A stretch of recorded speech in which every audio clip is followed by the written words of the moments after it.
All right, Mr. Holiday here. Got a great lesson for you today. We're working on our black paper. So make sure you get your black paper out. It's in your art kit. You're going to be using the white charcoal. You're going to be using the black charcoal. Yours may say General, but this is just a different brand. So make sure you get the black charcoal. And you're going to be using your blending stump. Make sure that you put a W with your palette thin liner on one side, and make sure you put B on the other side, which stands for black, and the W stands for white. All right, this is going to be a reversal idea in thinking. Normally you work uh, a black pencil on white paper, but now we're going to be working the white charcoal on black paper. So the first thing I need you to do is draw a sphere. All right, draw a nice circle. And when you draw that circle, you can draw it loosely. Hold your pencil loosely, don't hold it real stiff, and gesture out a nice circle. And if it gets a little blobby, just take your kneaded eraser and clean up the edges. All right. So we're going to be working these ideas with chromatic values. You're going to have a highlight, you're going to have light, medium, and dark tones, you're going to have a reflective light, and you're going to have a cast shadow, and we'll work the background for atmosphere. Okay. So the first thing I want to do is create a highlight. My light source is coming from this area. So I put the highlight right on the top region of the sphere. And I'm just rubbing lightly. I'm not rubbing very hard. I'm just getting it in there. All right. Now I want to take my white charcoal and go along the edge, bottom edge of the sphere and keep it curved. And I'm going to put in a reflective light.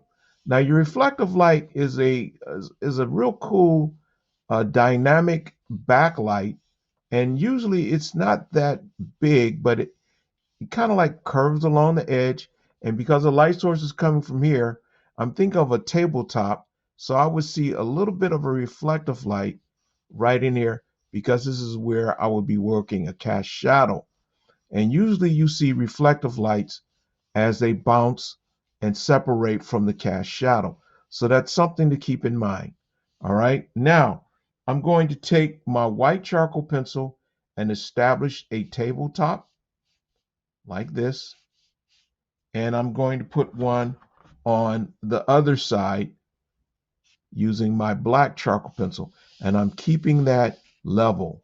So I don't have one high and one low. No, they're at the same height.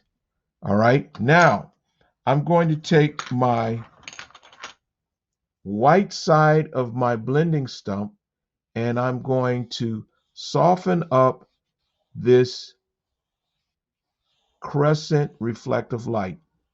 And when I soften it up, I'm just pressing very lightly, but I'm pressing firm enough to melt the white charcoal into, get this, the medium dark color of the black paper, because your black paper is actually going to be a medium dark at this point.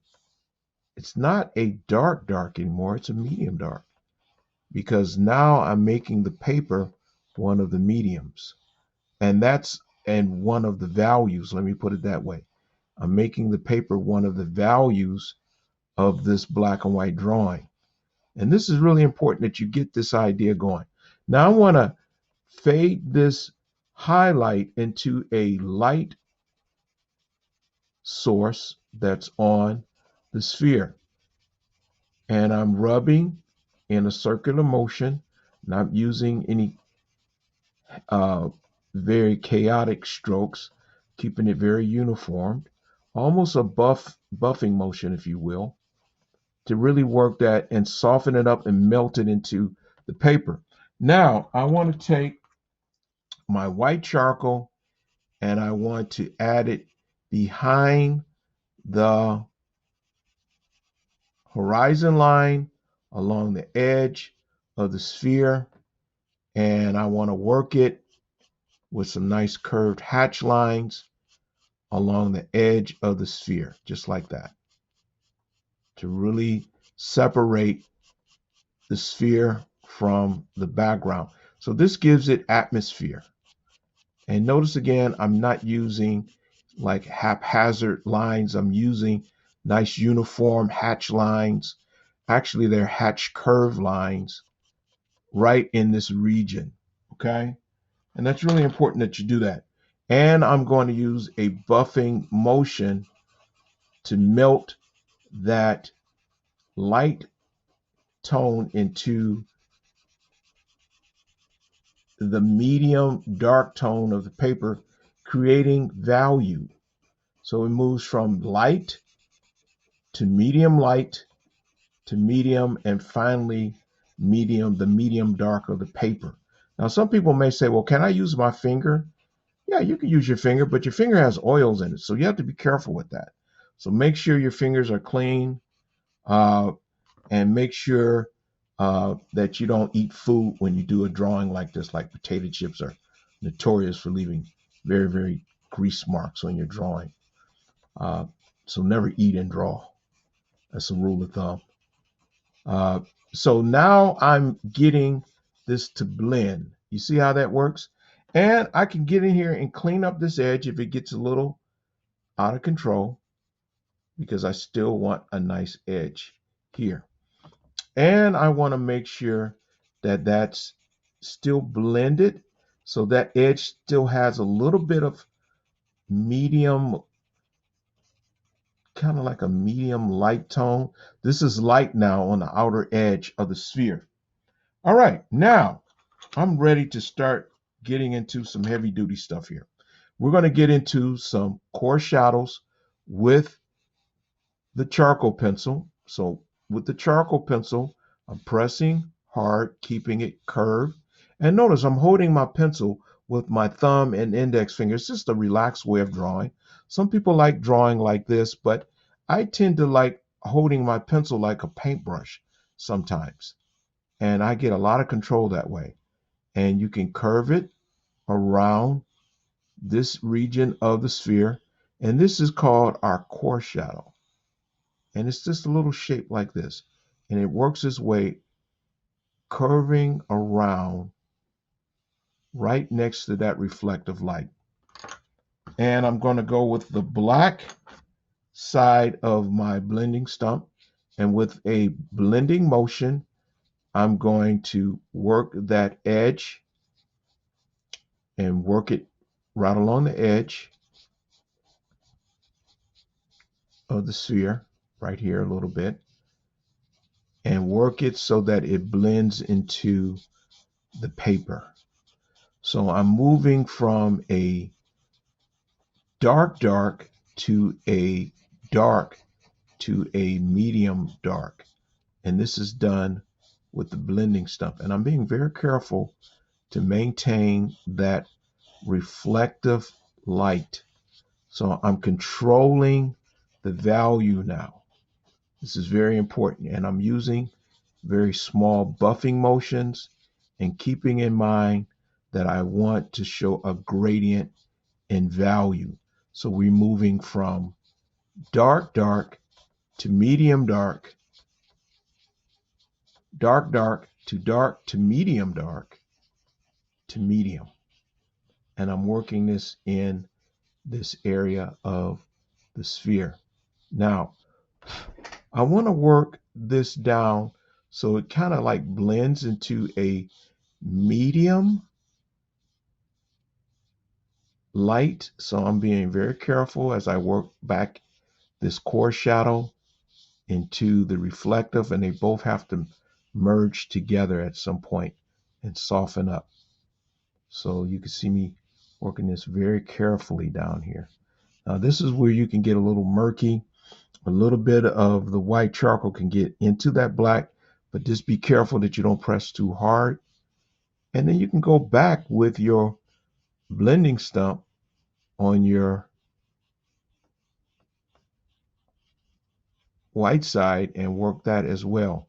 So you can see me going back and forth. Now I'm going back with my white and very carefully. Now, if you actually get that white side a little murky, you can clean it up just by rubbing off the side on some white paper. And you want to stay with the black on the black side. So I'm just working this, just making it work. Rendering. This is all a part of rendering now. All right. And I'm making this pop. And just working that reflective light into the core shadow. And eventually that core shadow will melt into the medium dark tone of the paper. Now, I want to clean this edge up here a little bit because I can see where a couple of my gesture lines are a little wild and crazy. So I'm just cleaning it up and I'm about to take it to finish. Now, one of the things with a sphere like this, if it's a really hard material, you would see some real contrasty highlights. So I'm going to press harder here to get a nice hot spot. And I may see a couple secondary lights, reflective lights on the sphere here or there. And at this point, I'm going to put one over here in the reflective area and one down here where I'm going to put that cast shadow and one here. Just a couple spots where you may see a little bit of bounce light. Now that one up at the top, I don't know if I like that one. So I may just go up there and get rid of that because that looks a little fakey to me. And this is all me using my imagination. If I had reference to draw from, of course, you can make it look very, very realistic. So, keep this in mind. Maybe there's some pool balls on the table and we can do a rendering with pool balls. Now notice how I faded out that highlight a little bit because I think we needed that. And you fade that highlight out. So now I have a highlight faded into a light. And now this is starting to really come together. And as I keep working it back and forth, just working the medium, keeping in mind that you want to show a gradient. And go back with my charcoal pencil, add more of that core shadow right in here, pressing a little bit darker, put a little bit of this dark, very dark value on this side of the sphere. And then I'm going to put in a cast shadow, which really sets things off. And that cast shadow should be an ellipse. So kind of taper it and make it curve. Then with the dark side of my blending stump, just kind of rub it.